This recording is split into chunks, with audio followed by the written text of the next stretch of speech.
Why is a billionaire from New York who came down from an escalator, who was three times married and twice divorced, the most pro-life president in American history? Why is it that it took a billionaire from New York who was formerly a Planned Parenthood donating Democrat to put Gorsuch and Kavanaugh and 200 Circuit Court judges on the Supreme Court? Why is it that a guy that never served before in American politics was able to renegotiate NAFTA, get us out of the WTO, tell the WHO to go pound sand, tell the UN to go pound sand, renegotiate NATO altogether, get us out of the JCPOA, make sure those billions of dollars we sent Iran are not going there anymore, move the embassy to Jerusalem, recognize the Golan Heights, deregulate the American economy, make us energy independent, finally build the wall? Why is it that that guy did it?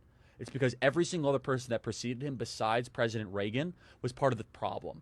They were part of the very same community of people that were Ivy League educated, said one thing and did another, were part of the ruling class that protected the agency, protected the Bureau, protected the DOJ. And as long as you said the right things and kept the deficits going, raised the taxes, deteriorated the industrial base, boosted Wall Street profits, kept the borders wide open so that we could have foreign nationals domiciling in our country that do not share our values, eventually get benefits, their kids can vote against our own values, then things will be just fine. Why is it that this guy is different?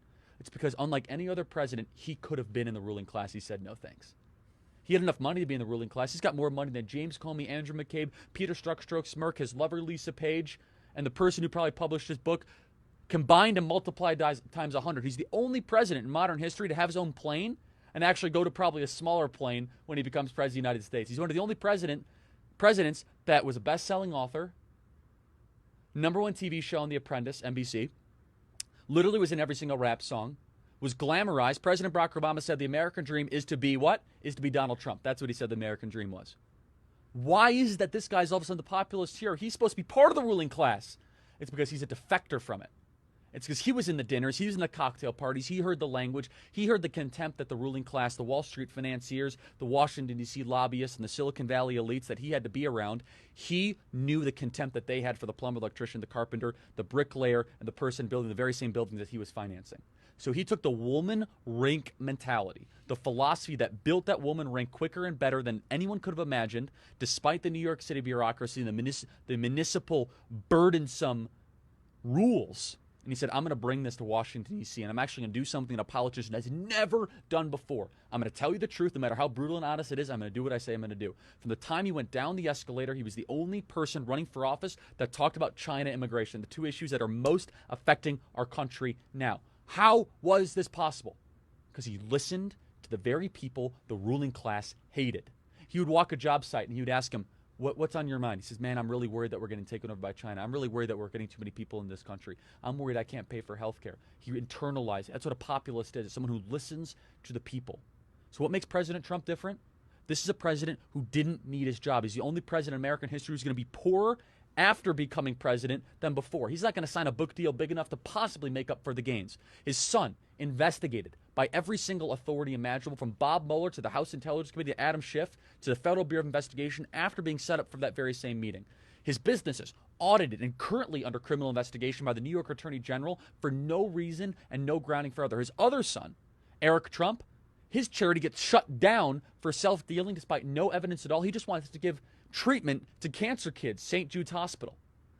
His 11-year-old son, under constant and daily attacks for just existing as a teenager or early, a 12 or 13-year-old in this society. How dare he live?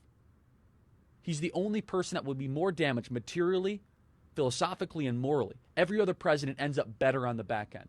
They end up being able to write their stoic journal and drama and being better respected. This guy is a vessel for us.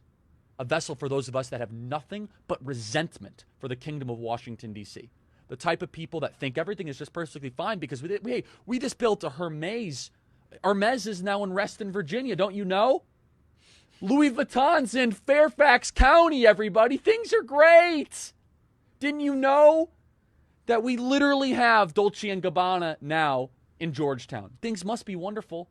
You go into Washington, D.C., the cranes are as far as you can possibly see. The construction cranes, they're trying to rebuild the Parthenon, the Giza pyramids quicker than anything I've ever seen. It's More construction happening in D.C. perpetually. Why? It's the only place in America. This is why 8 out of 10 of the wealthiest counties in America are around Washington, D.C. It's the only place in America where they get richer at gunpoint. They have a multi-trillion-dollar cash flow happening into their center, into their power structure every single year, not because we want it. If Chicago and Minneapolis and Detroit, if people get rich there, they have to convince you to buy their products. Maybe it's manufacturing, maybe it's automobiles, maybe it's Best Buy, which is, of course, a Minneapolis company. But Washington, D.C. is different. They do it at gunpoint.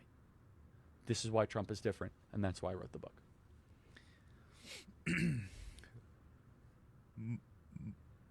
Market. Ladies and gentlemen, you will not hear a better argument for the President of the United States than that 2.5 minutes right there. Cut it, mark it, drop it in. Are you a leftist? Are you communist? Are you Marxist? Are you super right-wing? Doesn't matter. You can't disagree with that.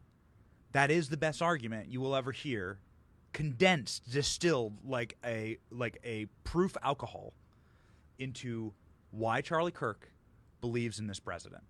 And so if you're looking, look no further. That 2-minute clip right there. Well, thank Cut you. it. Email us, freedom@charliekirk.com. Here's one for you. Thank you, Benny. Turning Point Action is responsible for the content of this advertisement.